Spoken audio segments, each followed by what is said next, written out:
Could I kick off? Yeah, go ahead. Yeah, I was just thinking as I was listening to you that I just hate consulting type businesses because ultimately it's amount per hour by number of hours by people. So you just can't get away from that issue. So I guess that's not too insulting to you because you've recognized that and you're trying to say how do we productize what we do.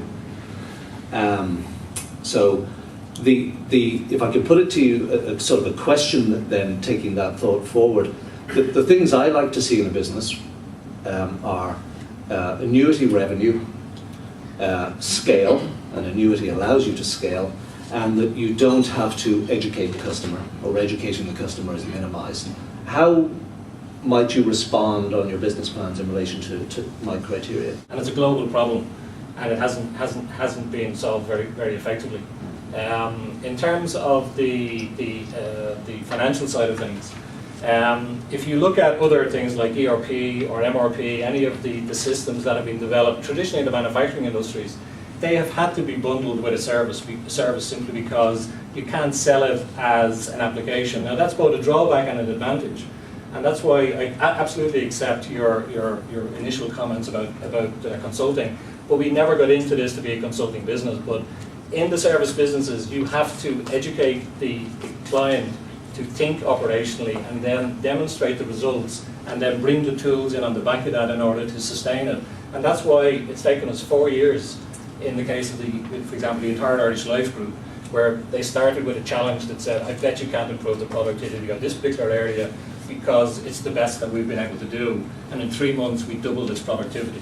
Then they said, that's really interesting, how don't you try these other 4 places? And we did the same.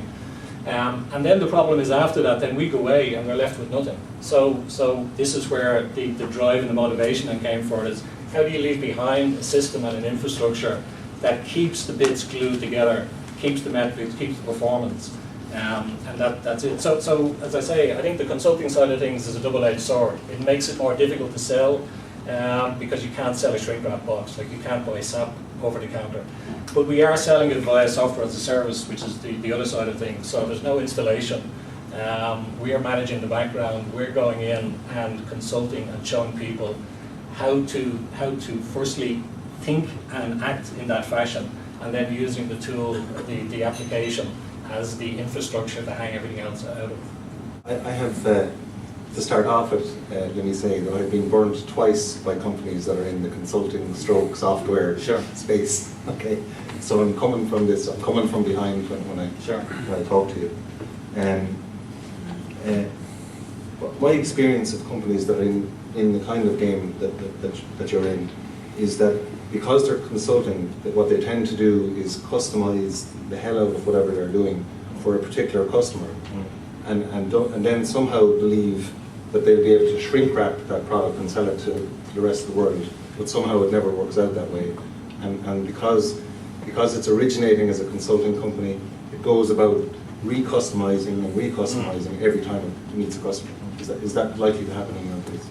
Whether you're transacting mortgages, credit cards, any kind of back office processing.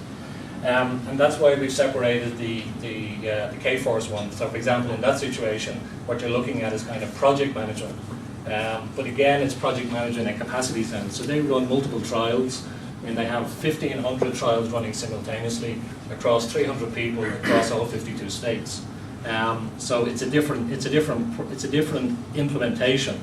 But that exactly works with any kind of field force sales management. Now, most of the applications that are out there just looking after tracking time and cost, or looking after workflow, or looking after pieces of it. And I think the reason that K-Force went for us was that we were giving them a solution that pulled all of those bits together and gave them a management overview as well as the mechanics of managing that on a day-to-day basis. So it would have to be developed for segments, although the core logic, if you like, is common. I think we're kind of aggressive on that as well, because even as a consulting firm, no matter which customer we walk into, they want us to believe that their environment is unique, and we take that off the table immediately. So in terms of consulting, we very much try and kind of, I suppose, get across the message straight away that no more so than if you had a manufacturing firm that made chairs, another one that made PCs, would you start talking about a different way to manage efficiencies or operations? You wouldn't. You'd still be looking at cost and efficiency data, key data points, the key data measurements. And it's the same with a consulting firm. When we're working with the banks and building societies and they want to talk to us about how insurance is different from banking, like we move immediately into the fact that at the end of the day, at a base level, when you're looking at managing efficiencies, it doesn't matter what your product is. And it's the same with the software. We're very much matching the software with that same notion. That is that if you start going down the customization, which is just like the point you make yourself, you're going to end up basically designing yourself back into the situation you started off with, which is that you had exactly. So we're customers who that's anyhow. Burned by consultants. And I think it's as well. an extremely difficult pitch to people like the three of us for all our startups and failures and successes. And we've never, correct me if I'm wrong, managed businesses where there are multiple thousands of employees, where productivity is an actual even a word that we use in our organisations.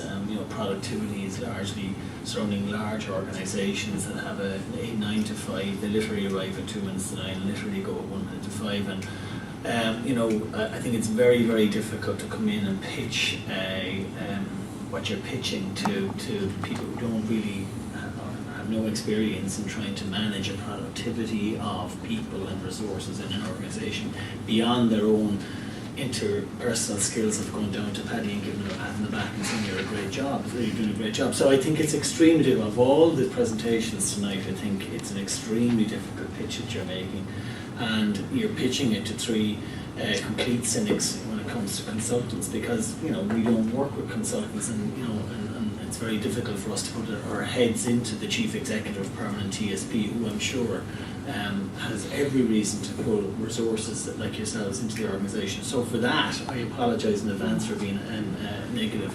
I think one of the biggest difficulties I have in trying to find some balance on my view of it is I can't put myself into the sort of shoes of a large organisation, very easily. I can't put myself into the shoes of an investee in a company where the skill sets reside in probably the two of yourselves. If they expand, it's likely to be very people orientated, very centric to 3 or 4 or 5 individuals, and I suppose the concern I would have as an investee in a company like yourselves is, how do I make sure that I'm getting value for my money on an exit? Is the value going with GL in the exit? So I'd be interested to get your perspective on how you would throw some, nobody looks for guarantees, throw some comforts at us or anybody as a prospective investees when you really are what we're investing in. Yeah. So exit mechanisms is one of the first things I look at, and in particular in this scenario, we are looking at a situation where we would see it being acquired by somebody who wants to build the SAP of the services world. The problem with the big enterprise systems is they just do not cater for service organisations. I think what we're bringing is a unique aspect to it, and therefore, as I say, the industry, we've gone back to one of the earlier slides, we talked about in the services industry, it's only emerging. However, have you often gone to KPMG and they might be giving you a detailed itemised quote of what they plan to charge you for your audit? They don't do that because there's no competitive pressure in that marketplace. And the same reason in the banking industry, the financial service industry 3, 4, 5 years ago, productivity was never a word that they had to worry about. But now productivity is becoming a huge driver of the services industries, particularly when you look at global services, global traded services. If somebody comes into the bank tomorrow, as is happening in one of our current clients are barely in life, and he says, we're moving everything to India. How do you demonstrate that it actually isn't a good idea? Because we can show you that in totality we're more productive than what you're planning to do, and the capability isn't in there. So it is an emerging challenge, it is an emerging opportunity, and back to the point that you made, it is a problem that is going to have to be solved by the big software suppliers, and we'd like to be positioned to be subsumed into that industry, which is how I've managed an awful lot of other companies in the past. Step in the shop window and demonstrate your capability.